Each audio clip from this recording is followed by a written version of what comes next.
protection of flora and fauna with particular emphasis on threatened species and habitat corridors. And yet again, this comes back to the crux of the issue about protecting the environment. There's this notion that somehow renewables are going to save the environment. They will not do that. Okay, it doesn't matter how many renewables you build.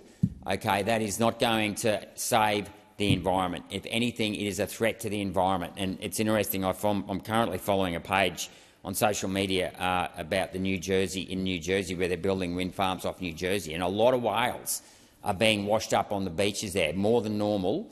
And of course, it's very difficult to prove that it's from the construction of the wind turbines. But yet again, it raises the question: are we actually looking at what will happen if you go ahead and build lots of offshore wind farms in the Bass Strait and off the New South Wales coastline later on? These are legitimate concerns that should be addressed. The Senate is a house of review. The role of the Senate is to ask questions. So yet again, I put it to Labor and the Greens: why are you opposing this inquiry?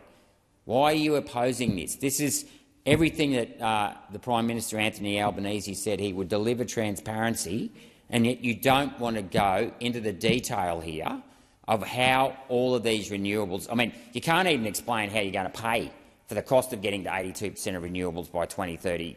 But this is probably even more important than the cost, is the actual social and environmental impacts, both on the environment and on our communities. Because once these transmission lines are built, once the solar panels are built, they're going to be built for a long time.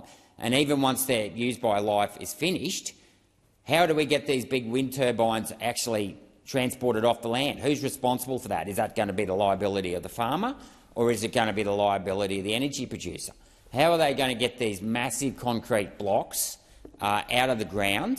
You don't want concrete blocks sprinkled around your farmland forever and a day, and that's what they will be if they're not removed at the time. So good luck trying to get rid of them. And same again with solar panels. These things are, they're ugly. I'm sorry, I don't know how anyone thinks these things are ugly. I mean, you might get away with it on top of a roof, a residential house, but out on the farmlands, it's just disgusting.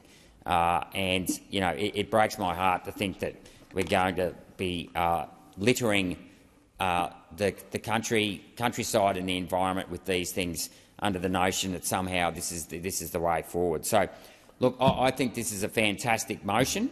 I think this inquiry is desperately needed. I'm incredibly disappointed in Labor and the Greens because if they genuinely cared about the environment, if they genuinely cared about regional communities, they would agree to this motion, because there's legitimate concerns here that need to be addressed. I think regional Australia has every right to expect these issues to be addressed before we go ahead with this transition to 82% renewables by 2030. Ha ha ha! But that's what you guys signed up for. So show that you actually care about regional Australia.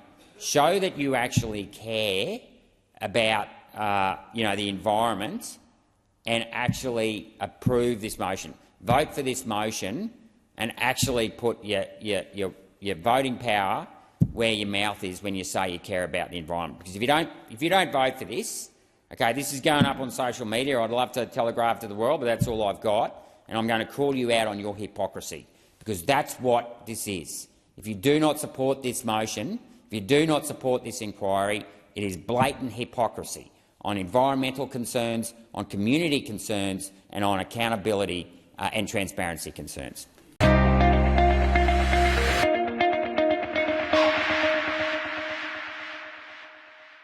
Authorised G. Rennick, LNP Chermside.